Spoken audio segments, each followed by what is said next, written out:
जो मौजूदा सियासी सूरत हाल की हम बात कर रहे हैं, इलेक्शन में 3 दिन बाकी हैं। बिलाखिर वो गहमा गहमी हमें कुछ हद तक नज़र आ रही है। जो सियासी जमातें हैं जलसे करनी हैं और ओवर मुख्तलिफ जो कह लें बयानात हैं या अपने मंशूर के हवाले से बात कर रही हैं। बिलावल भुट्टो जरदारी को जो उन्होंने मनाजरे का चैलेंज दिया था, वो मनाजरा मंजर से रिलेट करके शहबाज शरीफ साहब ने कहा कि ये आप कराची के नाजिर देख लें तो वाकई अब तो पीपल्स पार्टी कि ऑब्वियसली हुकूमत है सिंध के अंदर, और उस तरह से जिस तरह से हमने मनाजिर देखे हैं कराची में इस बारिश के बाद, तो फिर तो ये अवाम के लिए भी एक लम्हा फिक्रिया है और अवाम को भी सोचना पड़ेगा और दीगर सियासी जमातों को भी पॉइंट स्कोरिंग का मौका मिला है इस हवाले से।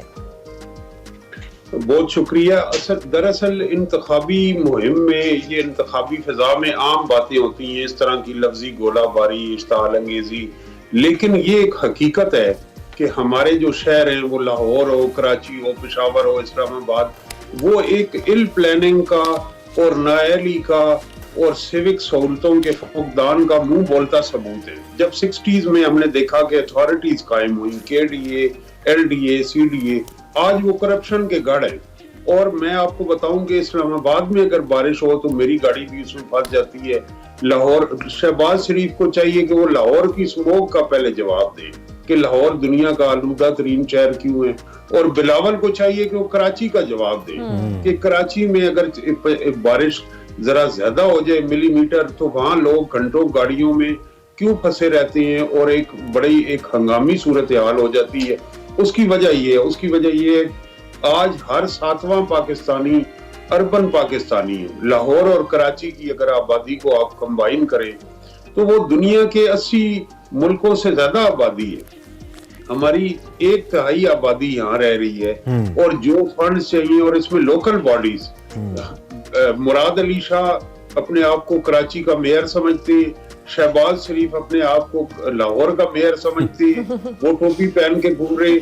मनाजरे को आप छोड़ें, मैं सिर्फ ये कहता हूँ कि आप जो अवाम से डर के और बगैर कंपेन के एक हिसार से निकल के दूसरे सिक्योरिटी हिसार में वजीर आजम बनना चाहते हैं तमाम सियासी जमातें, आप अपने मंशूर को दूसरी जमातों से छोड़ें।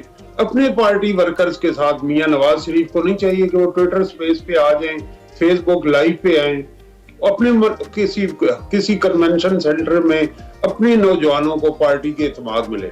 ये अपने पार्टी वर्कर से बात नहीं करने में इंटरेस्टेड नहीं है, ये अपने हमायतियों से बात करने में इंटरेस्टेड नहीं। ये इतनी अच्छी बात आपने की है, और ये स्मोक का नुक्ता इतना इंपॉर्टेंट आपने उठाया, थैंक यू वेरी मच। कि अगर इस वक्त पंजाब के अंदर हुक्मरानी करने वाले शहबाज शरीफ कराची में सवाल उठा रहे हैं, तो लाहौर वाले भी हक महफूज रखते हैं कि वो ये सवाल उठाएं कि लाहौर में स्मोक क्यों है, इसका जिम्मेदार कौन है। इसका भी तो जिम्मेदार कोई ना कोई, कि किसी की इल प्लानिंग होगी।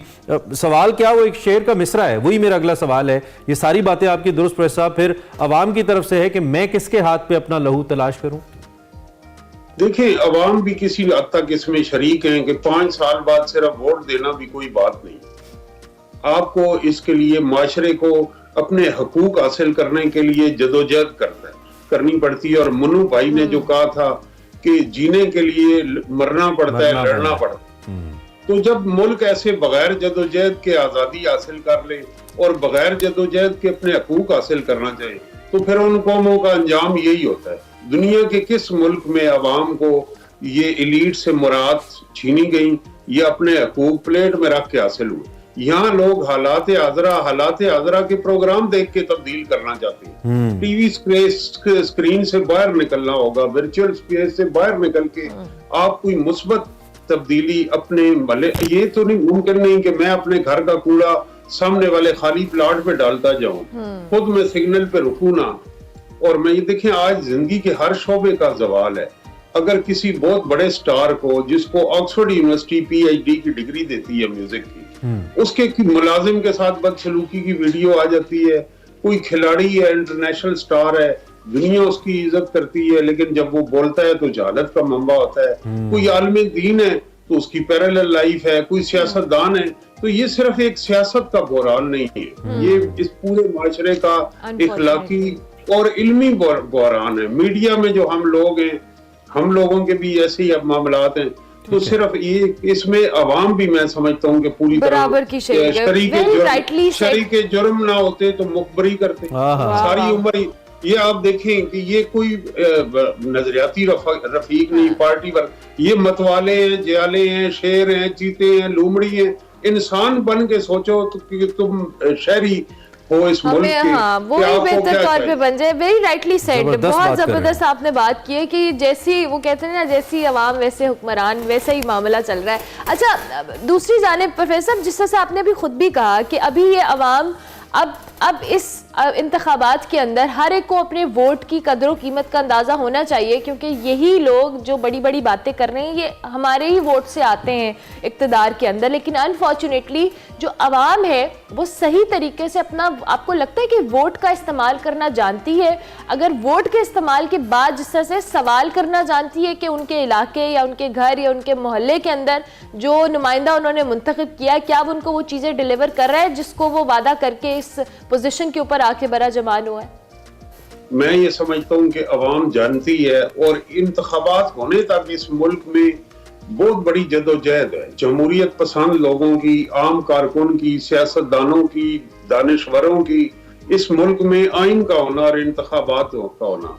1947 में मुल्क बन गया तो लियाकत अली खान से लेके 1970 तक इंतखाबात कराना ही मसला हो गया, और जनरल अयूब खान ने जो इंतखाबात कराए वो तो सच्चाई के चेलम थे जो ज़ियाउल हक ने कराए।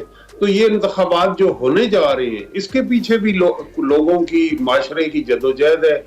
अपने वोट का इस्तेमाल करें, और वोट का इस्तेमाल लोग जानते हैं। इसी तरह इसीलिए उनको ये जो चॉइसेस दे रही है हमारी इशराफिया, जो चॉइसेस दे रही है, और जो जबर है और जो चॉइसेस पे पाबंदियां हैं, वो इसीलिए हैं कि उन्हें पता है कि लोग जो हैं वो अपनी मर्जी से वोट डालेंगे। लोगों को अपनी मर्जी से वोट डालने ना दिया जाए। वो मादर मिल्लत फातिमा जिन्ना हो, वो जुल्फकार अली भुट्टो हो, वो और मातूब लीडर हो, तो लोगों को उनके हक से महरूम करने वाले भी अवाम दुश्मन है।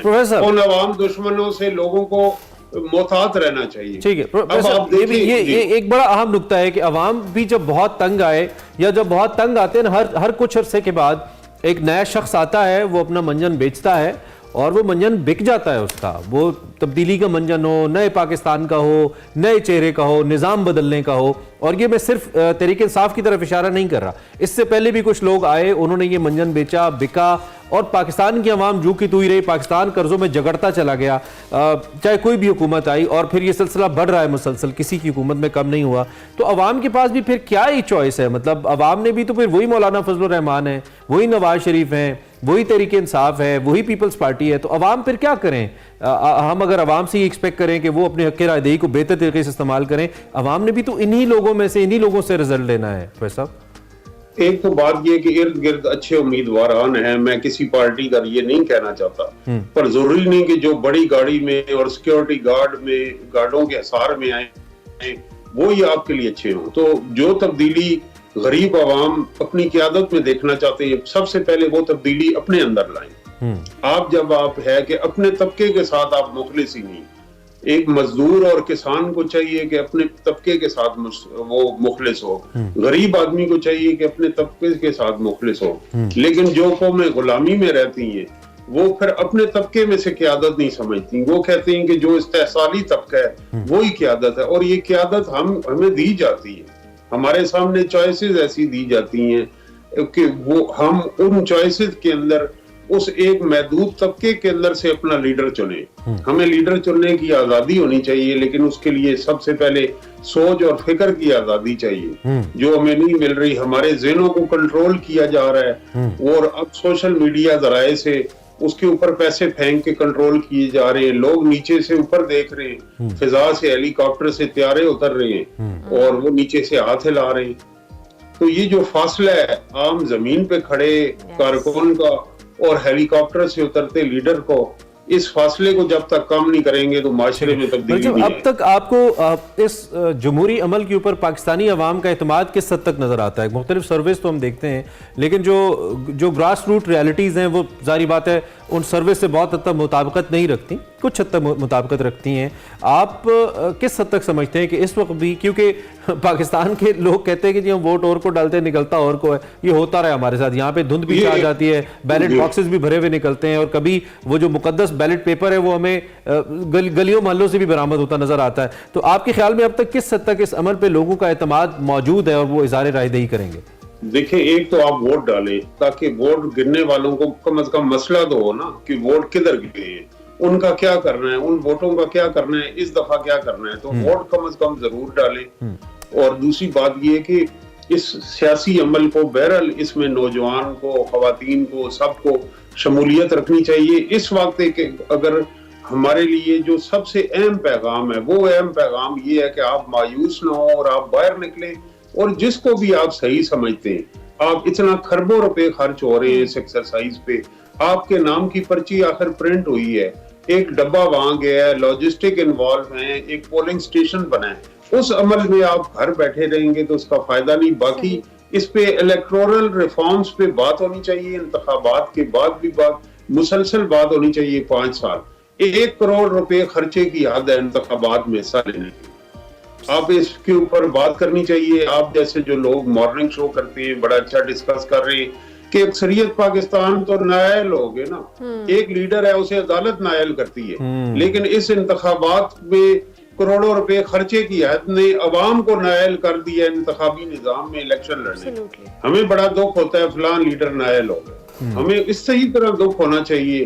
कि इस मुल्क का एक आम मेहनत कश इस इंतखाबी निजाम में इलेक्शन लड़ने के लिए नायल हो गया। That's unfortunate. Thank you very much professor साहब, बहुत ज़बरदस्त आपने बातें की हैं, बड़ा अच्छा लगा कि आपने हमें ज्वाइन किया। प्रोफेसर ताहिर मलिक साहब हमारे साथ मौजूद थे।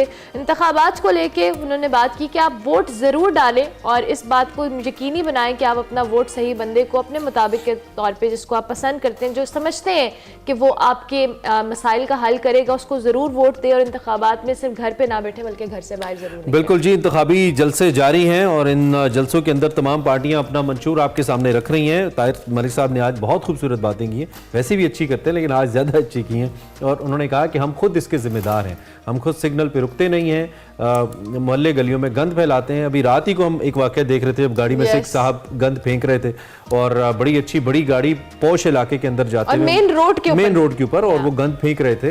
तो जब हम खुद अपने मोहल्ले को, अपने इलाके को, और कई ग्राउंड्स के अंदर रमला असल मैंने खुद देखा है कि लोग गंद फेंकते हैं, नॉर्दर्न एरियाज में जाते हैं लोग, वहां पे गंद फैलाते हैं और ये पहाड़ों की चोटियों पे जाते हैं तो गंद फैलाते हैं। ये एक सिंबॉलिक बात है, ये नहीं कि हम खुद पाकिस्तान को अपना मुल्क समझते ही नहीं है, हम इस मुल्क को ओन ही नहीं करते। सबसे पहले हमारी जो प्रायोरिटी है वो इस मुल्क से निकलने की है, तो फिर हम किस तब्दीली की या किस खुशहाली या किस इनकलाब की अपनी नस्लों के लिए बात करते हैं। अगर आप इस बात को मद्देनज़र रखेंगे, आप अच्छे आदमी का इंतखाब करेंगे। एंड वंस अगेन बहुत खूबसूरत बात यह है, मैं ताबिश को सुन रहा था, एक होस्ट है, बड़े मशहूर सेलिब्रिटी हैं, उन्होंने कहा भी अगर आज आप वोट नहीं डालेंगे तो फिर आपका गिला करने का भी कोई हक नहीं है। जस्ट इंडोर्स दिस स्टेटमेंट कि आज अगर आप वोट नहीं डालने जा रहे ना, फिर आपका हक नहीं है कि आप कल गिला करें कि ये नहीं हुआ और ये हुआ। वोट ज़रूर डालनी है आपने, बाकी इसके बाद जो निज़ाम सामने आता है उस पर बाद में बात हो सकती है।